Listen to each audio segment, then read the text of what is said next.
Aujourd'hui, on vous présente le champignon de spécialité en champ. Est-ce rentable? Le couvert forestier, une opportunité? Quels sont les enjeux liés à cette production? Bonjour et bienvenue.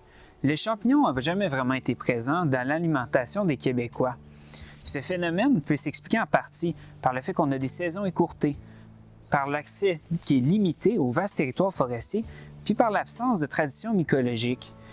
Tout ça ensemble, ça fait en sorte qu'on a, dans le fond, peu d'expérience avec ce type de production-là, et c'est difficile d'en faire une culture qui est rentable. La production du champignon se divise en deux catégories, soit le champignon de Paris, Agaricus, qu'on retrouve communément dans les épiceries, puis ensuite, on a ce qu'on appelle le champignon de spécialité, qu'on connaît souvent un peu moins. Les plus populaires, selon le CRAAC, seraient le Strophaire rouge-vin, le shiitake et le pleurote.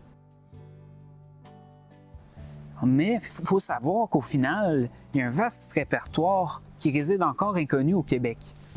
Il faut se le dire, la production du champignon se fait beaucoup mieux à l'intérieur, dans un milieu qui est contrôlé. Par contre, ça nécessite des investissements qui sont vraiment importants. On peut parler de drainage de plancher, de systèmes de chauffage, de ventilation, qui au final s'accumulent et qui ne sont pas nécessairement accessibles pour tout le monde. Mais on peut aussi produire à l'extérieur, soit en champ ou sous couvert forestier. L'avantage de ce type de production-là est premièrement de faciliter l'accès par des coûts d'implantation qui sont moindres. Deuxièmement, d'optimiser les moyens de production et de mise en marché. Puis finalement, ce qui permettrait de valoriser en fait la biodiversité et des espaces qui sont inutilisés. Comme tout type de production, la culture en planche ou en plate-bande vient avec son lot de défis.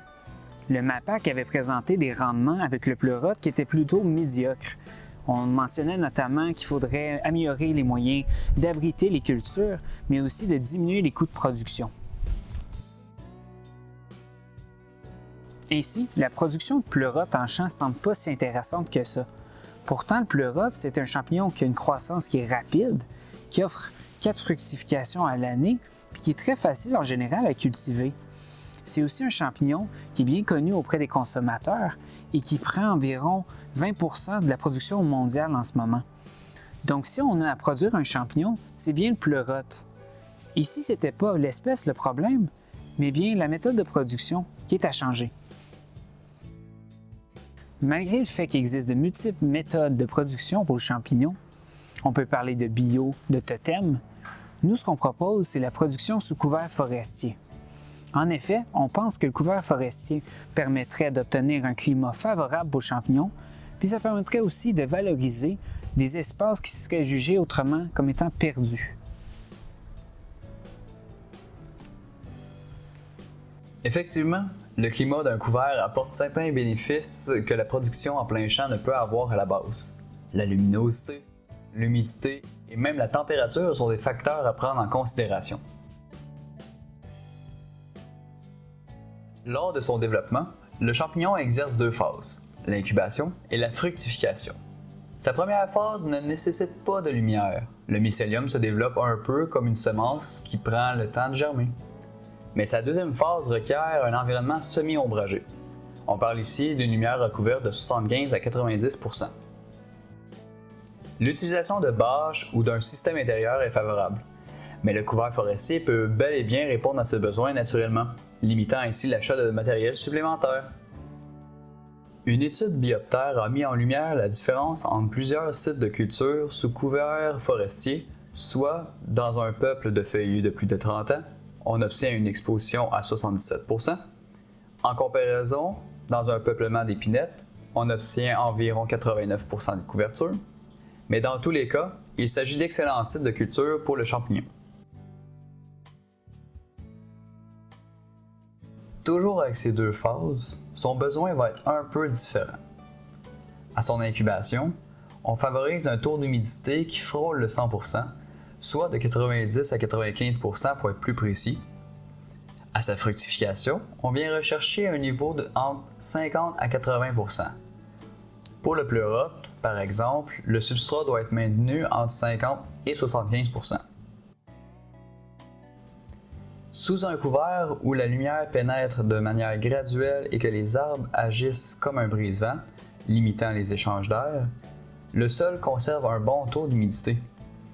Moins on a une exposition à la lumière, moins on a d'évapotranspiration. Une étude a démontré qu'une production en plein champ pouvait nécessiter jusqu'à 3 irrigations par jour, comparativement à environ 1 irrigation par semaine sous couvert forestier.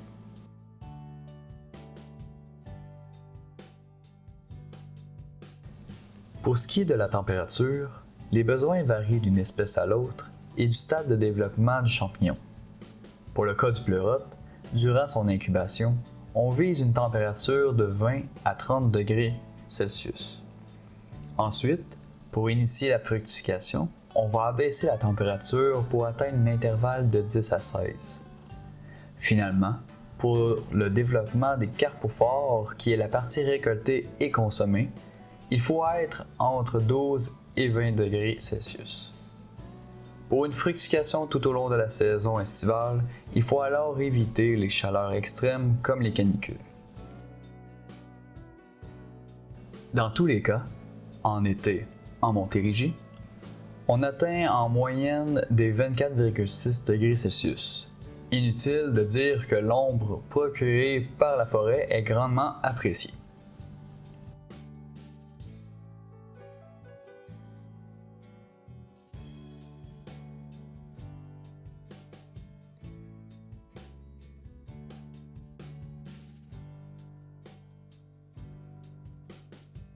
Les espaces humides et les zones emboisées sont considérés comme étant perdus pour un agriculteur. Pourtant, la forêt est une richesse qui est de plus en plus rare au monde. Il faut donc trouver une façon de la protéger et pouvoir un peu en bénéficier. Selon un portrait du Québec réalisé par le gouvernement en 2020, il y a environ 900 000 km² de forêt au Québec et environ 130 000 propriétaires de boisés ayant 4 hectares et plus. Il faut donc trouver une manière de pouvoir produire sans détruire avec la nature. D'où la pertinence de pouvoir créer des aménagements écosystémiques. On parle ici d'un aménagement qui procure tant une valeur du niveau économique, environnemental et social. Avec le champignon en milieu forestier, on pourrait aller chercher ces différents aspects. Au niveau économique, on peut venir rentabiliser un espace dit non cultivable en agriculture. Mondialement, le marché du champignon de spécialité croît de manière fulgurante. En effet, cette industrie gagne en moyenne 5,5% de volume de production chaque année. Il y a donc un potentiel d'exportation intéressant, mais par le fait même, une familiarité grandissante chez les clients d'ici. C'est un facteur qu'il ne faut pas négliger sur le point économique. Au niveau environnemental, on peut conserver le processus écologique et maintenir le caractère naturel de la nature. On peut exploiter de manière réfléchie tout en respectant la faune et la flore déjà établie dans l'écosystème et penser aux différents prédateurs naturels tels les oiseaux, les chauves-souris qui résident dans ces boisés. Cultiver le champignon participe également en symbiose avec le système racinaire déjà présent. Il faut noter par contre que le pleurote ne fait pas des systèmes mycorhizés, mais qu'il existe d'autres champignons de spécialité tels le lactaire, le bolet, la truffe ou la chanterelle qui y arrivent.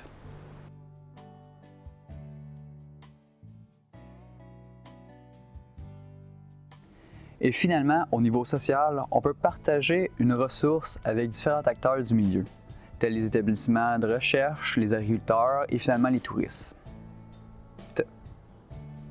La curiosité des consommateurs ne fait que croître avec les années et emmène les instituts de recherche à pousser dans ce domaine. Par exemple, de 2012 à 2015, le mycotourisme a triplé en nombre d'abonnés et de visiteurs. Et cette curiosité n'est que grandissante d'année en année.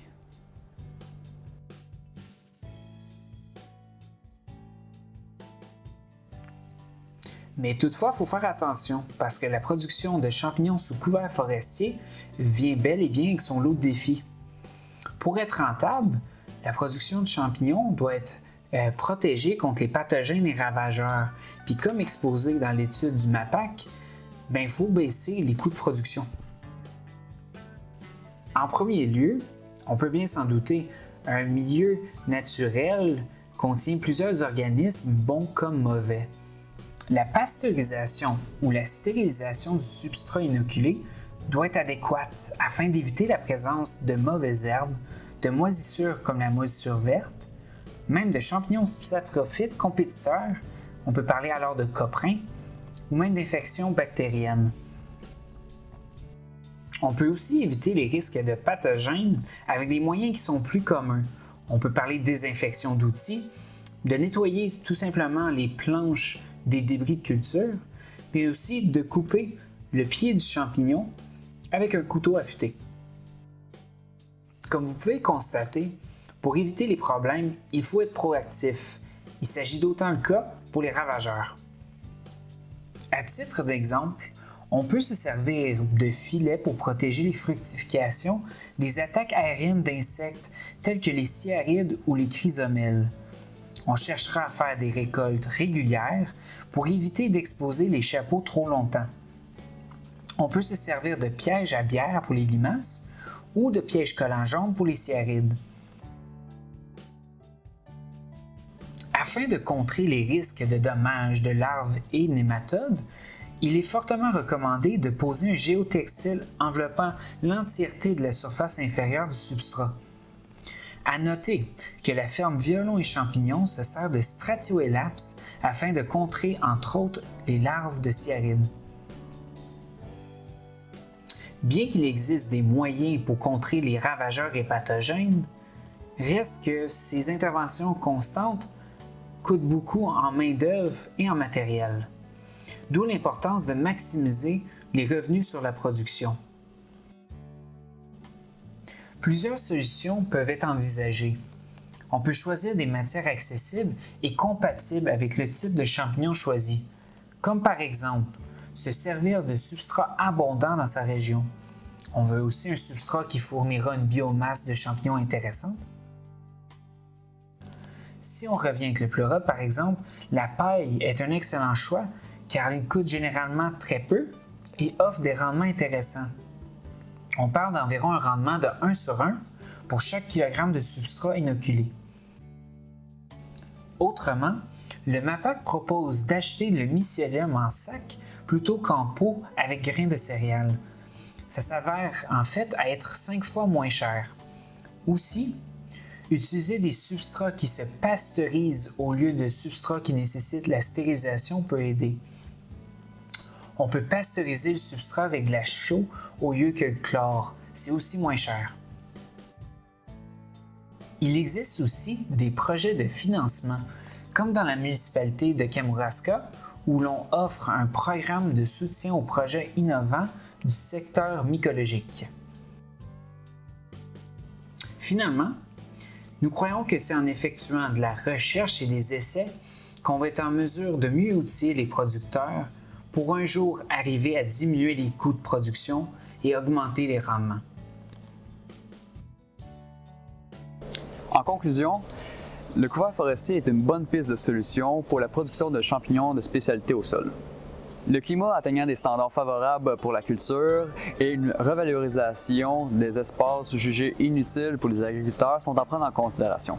Bien évidemment, certains enjeux peuvent nuire à ce type de production, mais des solutions sont déjà envisageables pour y remédier.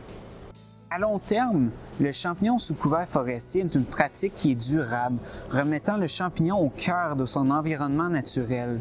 C'est aussi une pratique qui est facile d'approche, qui permet aux producteurs d'expérimenter avec un nouveau marché au Québec.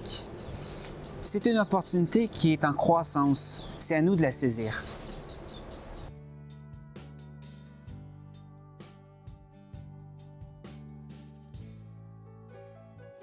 Au nom de toute l'équipe, on aimerait vous remercier d'avoir consulté cette vidéo et on vous souhaite une bonne fin de journée. Bonne fin de journée? Bonne fin de journée.